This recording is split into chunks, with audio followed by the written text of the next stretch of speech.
로마서 6장 10절에서 11절까지 말씀, 로마서 6장 10절, 11절 우리 두 절 말씀을 우리 같이 한 목소리로 말씀을 봉독하겠습니다. 그가 죽으심은 죄에 대하여 단번에 죽으시며 그가 살아계심은 하나님께 대하여 살아계심이니 이와 같이 너희도 너희 자신을 죄에 대하여는 죽은 자요 예수 그리스도의 안에서 하나님께 대하여 살아있는 자로 여길지어다. 아멘. 자, 지난주 말씀 조금 복습하는데 너무 많이 복습하면 또 시간이 많이 가니까 6절에 나와 있는 말씀 우리가 알거니와 요 말씀만 좀 복습을 하고 갔으면 좋겠습니다. 여기서 우리가 알거니와라는 말은 그 그리스 말로는 기노스콘테스라고 합니다. 기노스콘테스. 이거는 그냥 단지 머리로 배우는 알미 아니고 이것은 머리로 그냥 단순히 헤드 날리지 머리로 아는 그러한 지식이 아닙니다. 이것은 그리스도와 연합을 몸소 겪은 사람들이 체험하는 그러한 확신을 말합니다. 그러니까 기노스코라고 하는 것은 관계와 경험을 통한 암이라고 볼 수가 있습니다. 우리 요이아 집사님이 지금 그 병원에 입원해 계신데 혈압이 200이 넘어 가셨어요. 근데 저희 아내가 이제 아까 그 병문안을 갔다 와서 얘기를 들어보니까 사실은 죽었다 살아나신 거더라고요. 예. 거기 그 센터에 갔다가 한 10몇 분, 한 5분 정도를 정신을 잃고 누워 계셨는데 사람들은 그 정신을 잃고 누워 계신 걸 몰랐어요. 혈압이 200 넘어가서 정신을 잃었으면 사실은 안 돌아와야 되는데 그냥 또 부시시 일어나 갖고 돌아오신 거예요. 근데 하나님이 아직 너 안 데려간다고 그렇게 하셨대요. 예. 자, 그랬을 때 하나님이 너 아직 안 데려간다고 죽은 상태에서 뭐 가사 상태라고 하죠. 예, 그 상태에서 하나님이 우리 유희아 집사님한테 너 아직 안 데려갈랜다. 그런 거를 배워서 알겠습니까? 아니면 경험으로 알겠습니까? 그건 배워서는 알 수가 없는 겁니다. 그러니까 기노스코라는 거는 우리가 배워서 아는 것이 아니고 경험을 하고 아는 겁니다. 우리가 아무리 아픈 거를요 설명을 해도요 안 아픈 사람은 그 아픈 거를 이해를 못 합니다. 그렇죠? 다리가 너무 막 아프고 저 여기 뒤에 오른쪽 장단지 근육이 파열돼 갖고 일주일 동안을 절고 걸어 다녔는데 제가 아무리 거기 너무 아프다고 얘기해봤자 여러분들은 그게 아픈 게 경험해 본 사람은 아 이렇게 아프겠구나라고 생각하는 거지. 그거는 내가 아픈 거는 배워서는 그 헤드 날리지로는 우리가 아는 것으로는 알 수가 없다라는 것입니다. 그래서 사도 바울은 여기에서 우리가 알거니와라는 것은 배워서 아는 삶이 아니라는 겁니다. 우리가 예수님을 믿는 건 배워서는 이단은 쉽게 될 수 있지만 우리가 배워서는 잘 하나님을 깨닫기가 굉장히 어렵습니다. 그래서 이것은 추상적 교리가 아니고 성령 안에서 우리가 실제로 경험해서 안다 그런 의미로 우리가 알거니와라고 말씀을 하는 겁니다. 그리고 여기에서 우리가 알거니와라는 그 말의 의미는 공유하는 의미가 있습니다. 자, 우리가 알거니와라고 하면 예수님 당시에 적어도 예수님을 직접 가까이에서 봤던 성경에 기록되어 있는 사람이 120명 정도가 있습니다. 예수님의 제자 12명 포함하고 또 그 다음에 예수님이 전도를 위해서 파송했던 70제자를 포함하고 그래서 그 사람들이 마가의 다락방에서 모였던 사람들이 120명의 성도들이잖아요. 그러니까 사도 바울이 그분들에게 자, 우리가 알거니와라고 이야기를 하는 것은 사도 바울이 그들에게 교리를 가르쳐서 당신들이 압니다 그러는 게 아닙니다. 우리가 알거니와라고 하는 건 그 말의 의미는 우리가 예수님이 활동하시던 그 모든 것들을 그냥 알고 있다라는 거예요. 그러니까 그거는 뭐 우리가 설명할 필요도 없이 알고 있다라는 것입니다. 그들이 마가의 다락방에서 체험했던 그 성령, 우리가 알고 있는 것. 우리가 설명해서 하는 것이 아니고 체험해서 하는 것. 그거를 말하는 겁니다. 그리고 우리가 알거니와라는 말 안에는 6절부터 9절까지의 말씀에 나오는 죄의 무력화. 더 이상 죄가 우리를 주장하지 못한다. 그런 의미가 있습니다. 그래서 사실 우리가 불안하고 또 의심이 생기고 사실 그거는 우리의 잘못이 아닙니다. 이건 우리가 약하기 때문에 우리는 불안하기도 하고 의심도 되고 그런 거예요. 그런데 우리가 불안하다고 의심된다고 해서 예수님을 안 믿는 건 아니잖아요. 그래서 불안해도 약해도 힘이 없어도 우리가 아닌 것은 아니라고 이야기할 수 있는 거부권이 있다는 말씀을 지난주에 드렸습니다. 우리가 죄에 대한 거부권. 우리가 살다 보면 참 타협하고 싶을 때가 참 많이 있어요. 그러나 그건 아니다라고 우리가 선포할 수 있는 그러한 믿음, 바로 죄가 우리에게서 무력화될 때 우리는 그러한 거부권을 행사할 수가 있다는 것입니다. 또한 우리가 알거니와라는 말 안에는 공동체적 체험을 말합니다. 앞에서도 말씀을 나누었지만 이 초대교회는 사실 예수님이 가르쳐준 그 말씀으로는 교회가 생기질 않았습니다. 예수님께서는 3년 동안 공생애를 하면서 많은 성경 말씀을 가르쳐 주셨어요. 그런데 그 말씀을 배운 초대교회가 교회가 된 것이 아니고 예수님의 말씀을 배운 초대교회 성도들은 초대교회가 아직 세워지지 않았을 때 예수님께 말씀을 배웠던 사람들은 예수님의 죽음과 함께 흩어져 버리고 말았습니다. 그러니까 예수님이 가르쳐준 그 지식으로 그 사람들이 교회를 세운 것이 아니고 예수님이 죽고 나서 이후에 일어난 사건을 체험한 그들이 교회를 세웠던 것이에요. 그러니까 우리가 배운 지식 가지고는 교회가 잘 안 된다는 거예요. 그러니까 우리 교회도 마찬가지입니다. 우리 브릿지 교회도 마찬가지예요. 배워가지고 뭘 그렇게 많이 배우시려고요? 너무 많이 배우니까 아는 건 많은데 사는 거는 없어요. 그냥 안 배워도 잘 몰라도 살면 되는 겁니다. 그냥 뭘 많이 알아야 우리가 살 수 있습니까? 그런 거 아니잖아요. 경제학을 많이 공부하고 경영학을 공부해야만 부자가 되는 게 아니잖아요. 몰라도 돈 안 쓰고 돈 버는 재주가 있는 사람은요, 금방 부자가 돼요. 제가 지난주에 우리 교회 아들을 하나 데려오려고 2000년 1999년생 우리 둘째랑 동갑인 애를 제 앞에 앉았길래 너 교회 다녔냐? 그러니까 저 모태신앙이에요. 그럼 지금은 교회 안 다니냐? 그랬더니 어떻게 하다 보니까 교회를 안 다니게 됐대요. 그래서 이제 제가 그 친구한테 너 교회를 안 다니면 안 된다. 그러니까 요새는 사람들이 저를 보면 슬슬 피해요. 교회 나오라 그럴까 봐. 그래가지고 거기 한국 사람이면 150명이 되는데 목사님 찾아요. 네. 근데 지금 무슨 얘기하다 그쪽으로 갔는지 지금 잠깐 우리가 주님을 아는 건 우리가 배워서 하는 거 아니에요. 제가 느낀 게 그겁니다. 아까 그 젊은 친구, 그 다음에 정요한이라는 친구가 있어요. 제 앞에 앉았길래 교회는 다니세요? 그러니까 안 다녀요. 그래서 이름은 요한인데 왜 교회를 안 다니세요? 그랬더니 제가 3대째 신앙인데 그래서 너무 죄송스럽고 그렇대요. 교회 나오면 되는데 왜 죄송스럽고 그러냐고. 네.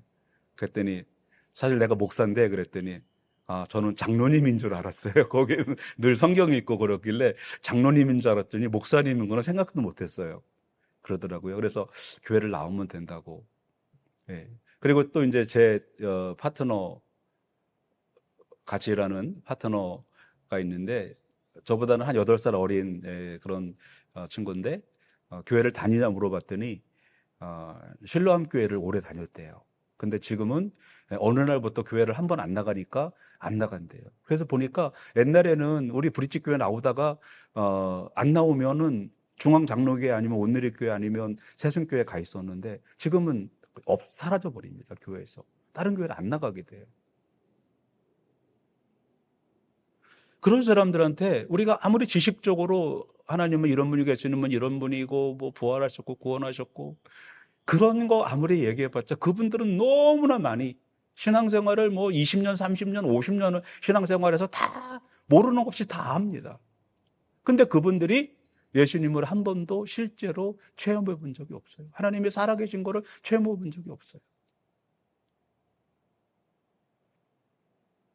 그래서 우리가 알거니와라는 이 말씀의 의미는 무엇이냐면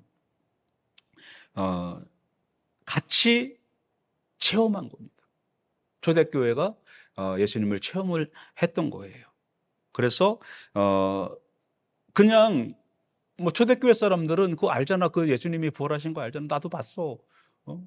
그리고 그 다음에 예수님이 승천하시는 거 나도 봤어.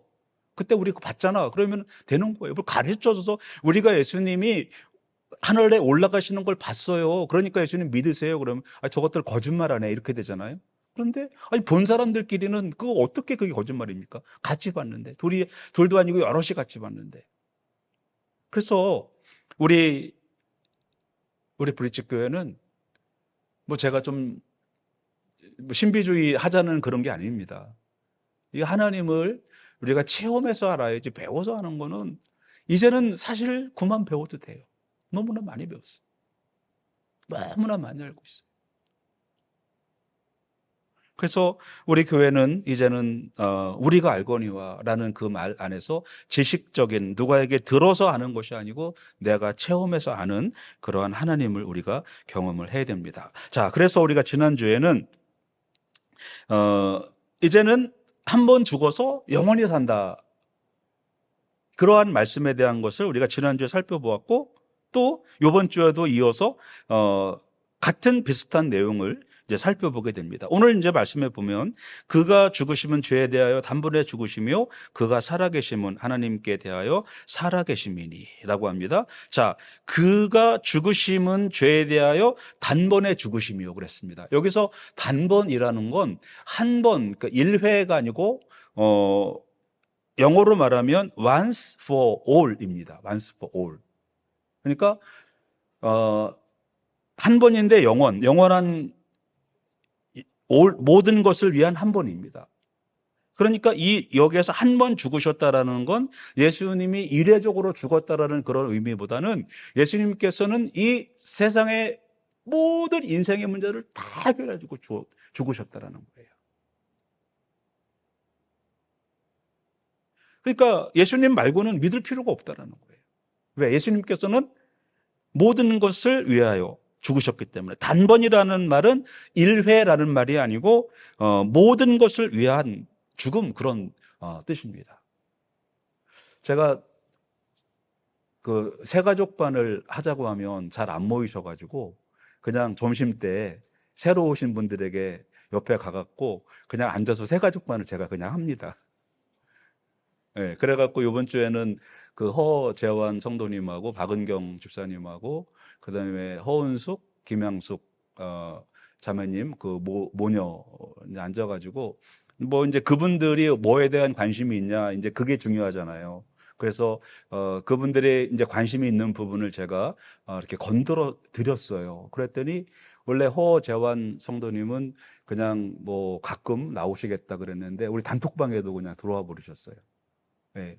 저랑 2번 새가족반을 했는데 제가 건드린 부분이 바로 그겁니다. 그분들이 이제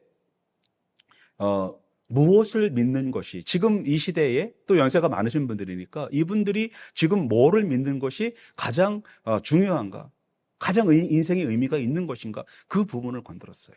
그래서 제가 이제 지난주에는 이제 첫 번주에는 우리 박은경 집사님이 그 창조 쪽 얘기를 해서 그쪽으로 갔다가 이번 주에는 제가 종교적인 것을 한번 좀 건드려 드렸습니다. 그러니까 불교 얘기하고 그다음에 유교, 도교 얘기를 이렇게 하면서 그분들은 불교를 만든 분이나 또 도교를 만든 분이나 유교를 만든 분들은 아직도 구도자입니다. 그분들은 구원자가 아니에요.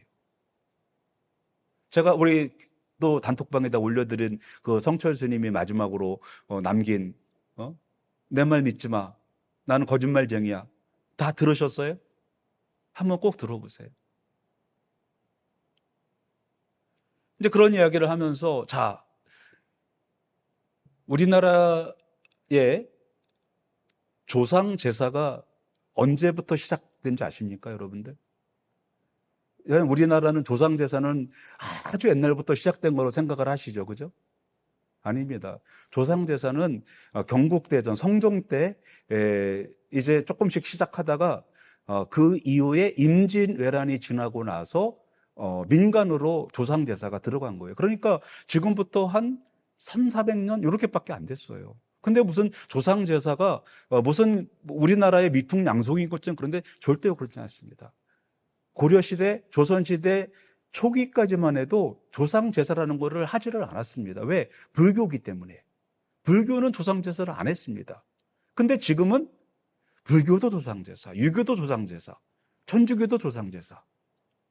모든 곳에 다 조상제사를 드린단 말이죠. 그거 왜 그런 줄 아십니까? 이게 샤머니즘이에요. 무속 종교, 조상제사는. 선교사님이 우리 한국에 들어와서 기독교에 대한 걱정을 살짝 한 게 뭐냐면 한국은 무속 신앙이 너무 뿌리 깊게 있는 거예요. 그래서 우리 이 기독교가 한국 들어가면 이 무속화가 되겠다. 그런 것을 선교사님들이 걱정을 했습니다. 근데 웬일입니까? 걱정한 그대로예요. 교회들마다 돌아가신 날 무슨 뭐라고 하는 예배를 하잖아요. 추모 예배라고. 우리 기독교회는 추모 예배가 없어요. 근데 한국 교회만 추모 예배가 있어요. 왜 그런 줄 아십니까? 불교가 조상제사 갖고 들어오고 유교가 조상제사 갖고 들어오고 기독교가 조상제사 가지고 들어오는 거예요. 천주교는 이미 뭐 연동과 뭔가라고 해가지고 기일이 되면 아주 성당에서 제사를 지내도록 그렇게 허용을 해주잖아요. 근데 예수님께서 죽으신 이유가 그겁니다. 그런 것 저런 것 모든 것 다 끝났다 이거예요. 그냥 예수님만 믿으면 구원받는다는 거예요. 바로 그래서 단번에 죽으심이라는 건 모든 것, once for all, 모든 것을 위에 한 번에 끝내셨다 그런 의미입니다. 그런데 아직까지도 이게 좋은가 저게 좋은가 이런 그 미혹에 휩쓸려 살아가고 있다는 것입니다. 그래서 예수님의 죽으심은 완전 종결을 말하는 겁니다. 끝난 거예요. 그래서 우리는 더 이상 이 세속에 빠져서는 안 됩니다. 그리고 이어서 나오는 그가 살아계심은 하나님께 대하여 살아계심이니 라고 말씀을 하죠. 그러니까 죽음은 죄에 대한 단절이라면 부활은 하나님과의 관계를 회복하는 걸 말합니다. 저는 요즘에 우리 성도님들한테 정말 그 어마어마한 그런 간증들을 듣고 있어요. 여러분들에게 야, 저분들의 옛날 그 믿음이 저렇구나. 그런 간증들을 듣고 있어요. 우리 박세현 집사님 4월 6일에 이제 수술을 받으시는데 4월? 2월 6일에 수술을 받으시는데 이제 제가 카톡으로 계속 위로를 했는데 지난 어저께 이제 아침에 카톡이 왔어요. 목사님, 기도해 주셔서 감사합니다. 라고 하면서. 근데 처음에는 암 소리만 나와도 그냥 가슴이 철렁하고 아무 생각이 없었는데 지금은 감기처럼 여겨진대요. 어떻게 그런 담대한 마음이 생길까요? 이거는 우리가 살아있기 때문에 그런 겁니다. 하나님에 대해, 죄에 대해서는 죽었어요. 근데 하나님에 대해서는 우리가 살아있기 때문에 그런 겁니다. 여기서 살아 계신다라는 건 현재형입니다. 예수님께서 옛날에 살아나셨다가 아니고 예수님은 지금 살아 계신다. 그런 의미예요. 이것은 기독교의 절대 핵심 교리입니다. 근데요, 이게 참 놀라운 게 뭐냐면, 그러니까 죽음이 하나님을 증명한 겁니다. 예수님이 죽음이 없었다면, 어쩌면 예수님이 죽지 않으셨다면 우리 기독교는 없었을지도 몰라요. 그냥 하늘로 올라가 버리셨으면 그냥 기독교는 없었을지도 몰라요. 그런데 죽은 사람이 살아난 것을 경험한 그 순간, 죽는 게 끝이 아니구나라는 걸 알게 된 거예요. 사도 바울은 죽은 사람, 예수는 죽었다고 생각을 했어요. 근데 그 기독교인이라는 그 이단들이 죽은 사람을 거짓말로, 제사장들이나 이런 그 사람들이 거짓말로 살아났다고 소문을 냈잖아요. 그러니까 그대로 믿은 거예요, 사도 바울도. 그런데 다메섹에서 예수님을 만나버렸거든요. 만난 그 순간, 죽는 게 끝이 아니구나. 죽지만 사는구나. 이거를 깨달은 겁니다. 그러니까 죽음은 기독교를 실패로 몰아간 것이 아니고 오히려 죽음은 하나님을 증명하는 도구가 되었다는 겁니다. 왜? 살아나셨기 때문에. 이게 기독교의 핵심이 된 거예요. 그러니까 사도 바울은 죽음을 굉장히 많이 강조를 합니다. 왜? 죽어야 살기 때문에. 죽지 않으면 의미가 없는 거예요. 가사 상태로 그냥 기절했다가 그렇게 살아나는 것이 아니고 완전히 죽었다가 살아나신 그러한 예수님이십니다. 그래서 이것을 확증시키셨고, 그래서 예수님의 한 번 죽으심은 우리의 얽매였던 모든 죄의 사슬들을 단절시키고 그분의 살아나심은 우리가 하나님 안에서 영원히 거하도록 하는 그러한 통로가 되는 것을 사도 바울이 체험을 한 거예요. 그래서 사도 바울은 계속 우리가 죽는다 그러나 산다 그걸 이야기를 하는 거예요. 예수님이 죽었다 그러나 살았다라는 걸 얘기를 하는 겁니다. 근데 사실 이게 잘 이해는 안 되는 거였거든요. 그리스에서, 로마에서, 그가 가는 곳마다 터키에서 이 복음을 전했을 때 사람들은 믿지를 못했어요. 그리스 사람들이나 로마 사람들이나 그런 얘기가 있질 않았거든요. 그 어디에서도. 그런데 그 체험한 그 사람들, 저 사람들이 왜 저래? 근데 그 사람들, 우리 기독교인들, 우리가 알거니와 거기에서 그 우리들, 그 사람들이 사는 그들의 모습은 정말 예수님이 살지 않았으면 그렇게 할 수 없는 그러한 상황 가운데서 믿음을 가졌기 때문에 그렇습니다. 죽여도. 네? 예수님의 12제자가 다 순교하고 70제자가 다 순교하고 그 다음에 그거를 체험했던 들었던 사람들이 다 순교해도 왜 저렇게 죽여도 저 사람들은 저 예수를 믿을까? 근데 이 사람들은 그게 죽는 게 아니에요. 왜? 죽었다가 살아나는 걸 봤기 때문에. 자기들 눈으로 봤는데 죽음이 끝이 아니라는 걸 알기 때문에 그런 거예요. 그러니까 그리스 사람, 로마 사람들이 정말 예수라는 사람이 있나 보다 라고 그렇게 믿기 시작했는데 어느 날 AD 7세기경에 데오도시우스 황제 때 특별히 기독교인을 뽑은 게 아니었어요. 황제를 뽑았는데 황제를 뽑고 나니까 기독교인이었어. 그러니까 그거는 뭐냐면 이미 로마 사회 전체가 기독교가 돼버렸던 거예요. 그게 여러분 배워서 그렇게 된 거 아닙니다. 사실 콘스탄틴 때 기독교를 믿게 하긴 했지만 근데 그렇게 기독교가 대중화되지는 않았었어요. 근데 예수님의 그 죽으심과 사심을 체험한 그들을 통해서 로마 세계 전체가 복음화가 될 수밖에 없었다라는 겁니다.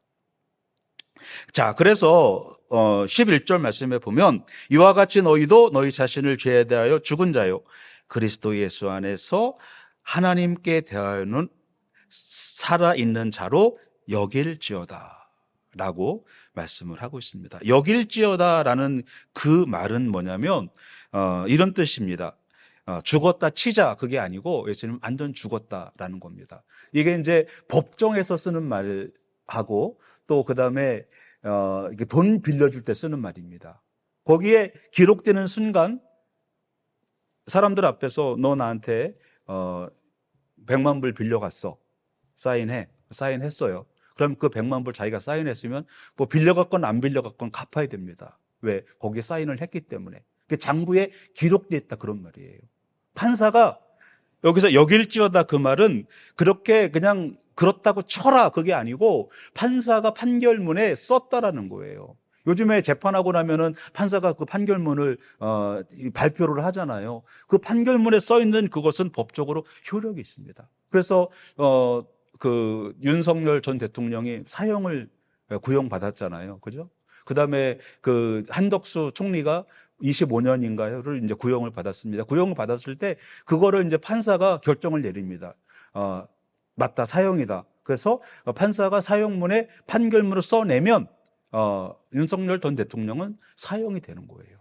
물론 2심, 3심이 있긴 하지만 어쨌거나 그 확정 판결이 되는 겁니다. 그 말이에요. 여기서 여길지어다라는 거는 그렇다 쳐라, 그런 말이 아니고 장부에 기록이 됐다라는 겁니다. 그 판결문에 기록이 되어 있다, 그런 의미예요. 그러면 뭐라고, 어떻게 여기라는 겁니까?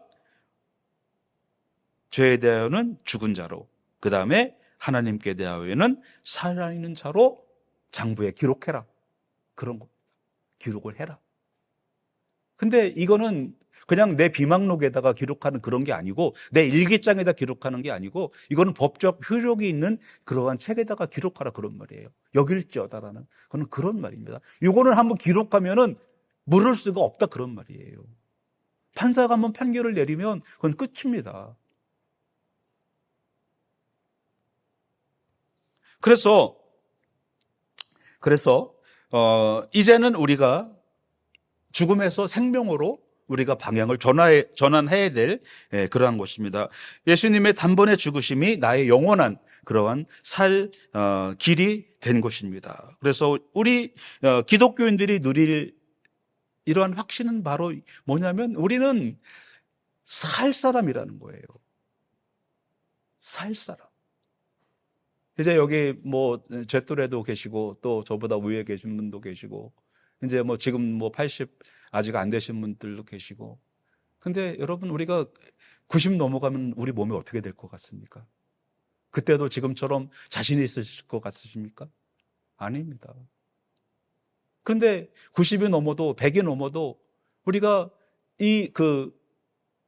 자신 있게 사는 방법은 뭐냐면 우리 크리스찬의 정체성을 분명히 갖는 겁니다.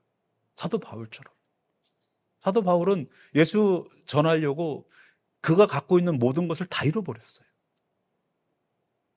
정말 제가 이번 주일에 설교할 그러한 내용인데 이거는 진짜 완전 허비예요, 허비. 너무 아깝잖아요, 그죠? 근데 사도 바울에게 있어서는 하나도 아까운 게 아니에요. 그죠? 제가 지난 몇 주 전에도 말했지만 그 미국의 그 치과 의사, 그분은 선교사가 되는 거 우리가 생각하면 그냥 본인은 선교 치과 의사 하시고 남편은 선교사 보내고 하면 되잖아요. 근데 그분은 아니에요.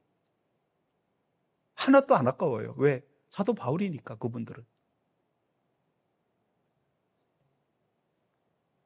그래서 우리는 세상에서 정말 이 자신 있는 그러한 삶을 살려면 이 오늘 말씀이 우리의 정체성이 되어야 됩니다.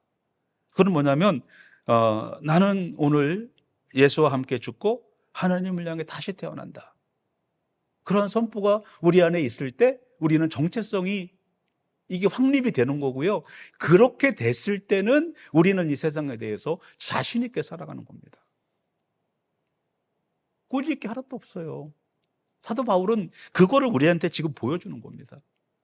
당신들이 보기에는, 유대인들이 보기엔, 베스도가 보기엔, 헤롯이 보기엔 정말 바보 같은 일이었지만 그러나 사도 바울이 선포했던 것처럼 여러분들이 다 나와 같이 되길 바랍니다 라고 했던 그 선포, 그 정체성, 그 자신감, 바로 그것은 오늘 말씀이 사도 바울을 만든 것입니다. 한번 우리 제가 좀 어설프지만 영적 정체성 선포문을 좀 만들어 갖고 왔습니다. 예, 한번 우리 같이 한번 선포를 좀 해보겠습니다. 자, 한번 따라서 해보세요. 나는 오늘 예수님과 함께 죽고 하나님을 향해 다시 태어났습니다. 자, 이제 세 가지 선포를 합니다. 먼저는 단절의 선포입니다. 따라서 해주세요. 나는 죄에 대하여 죽은 자입니다. 자, 그 다음에 연합의 선포입니다. 나는 하나님께 대하여 살아있는 자입니다. 세 번째는 이제 확신의 선포입니다. 나는 이것을 믿음의 장부에 기록합니다. 네, 이거는 무슨 뭐 비망록도 아니고 여러분의 일기책도 아니고 법적 효력이 있는 겁니다. 뭐 법적 효력이라고 해봤자 하나님과 우리 사이밖에 아니지만 우리가 이거를 선포했을 때 나는 이것을 믿음의 장부에 기록했습니다. 이거는 판사가 내린 판결문에 기록되어 있는 것과 똑같은 효력이 있는 거예요. 우리가 이것을 장부에 기록했을 때 우리는 하나님으로부터 구원이라는 그러한 영원한 영생이라는 사형이 아닌 영생이라는 그러한 판결을 받게 되는 것입니다. 이것은 여러분 우리의 감정이나 기분에 의한 것이 아닙니다. 이것은 하나님의 확증, 하나님의 법적 사실, 우리를 구원하셨다, 우리를 살리셨다라는 겁니다. 그래서 나는 오늘 죄에 대하여 죽은 시체로 하나님에 대하여는 펄펄 나는 군사로, 병사로 이제는 우리가 세워지는 것입니다. 이러한 믿음의 계산, 이러한 믿음의 확신은 저와 여러분을 정말 우리의 정체성을 다시 한번 세워주고 이 세상에 비굴하게 타협하는 그러한 우리가 아니고 정말 믿음으로 다시 살아나는 그러한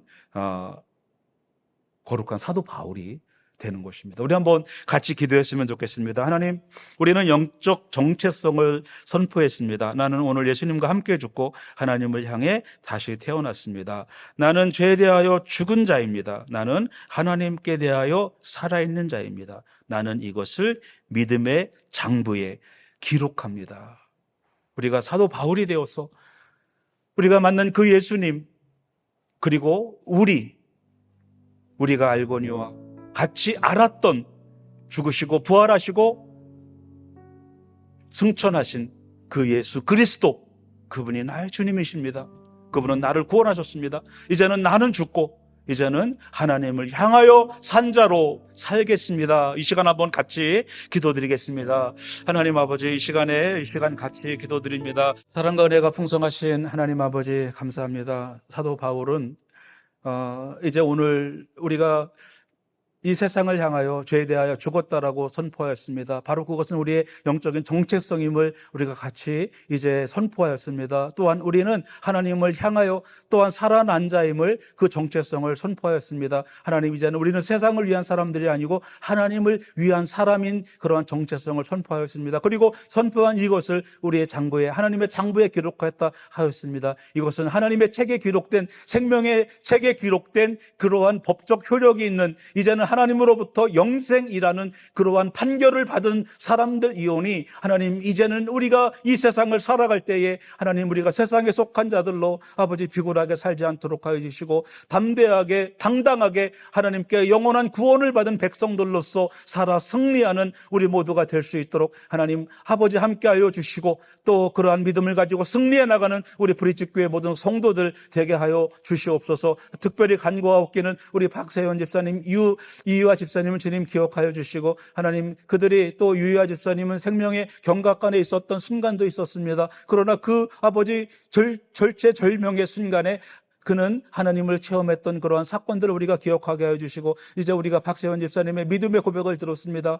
이제 그 암이 감기와 같다라는 그러한 고백, 그 믿음을 주님 그대로 받아 주시옵시고 정말 감기처럼 가볍게 지나가는 아버지 수술이 될 수 있도록 하나님 역사하여 주시옵소서. 이제 또 우리 교회에서 이제 바누아투에서 선교하고 있는 선교사님이 옵니다. 하나님, 우리가 이 선교는 나를 살리고 또 남을 살리고 또 하나님의 교회를 살리는 일임을 기억하면서 나도 살고 남도 살고 하나님의 교회도 사는 이러한 선교 사역에 우리 모두가 능동적으로 참여하여 하나님의 지경을 확장해 나가는 우리 브릿지교회 모든 성도들 되게 하여 주시옵소서. 오늘 이 밤에 또 주님 앞에 나와 예배하며 기도하는 우리 사랑하는 성도들을 주님 기억하여 주시고 저희들에게 이 믿음 가운데 하나님의 큰 복으로 채워 주시옵소서. 예수님 이름으로 기도드립니다. 아멘.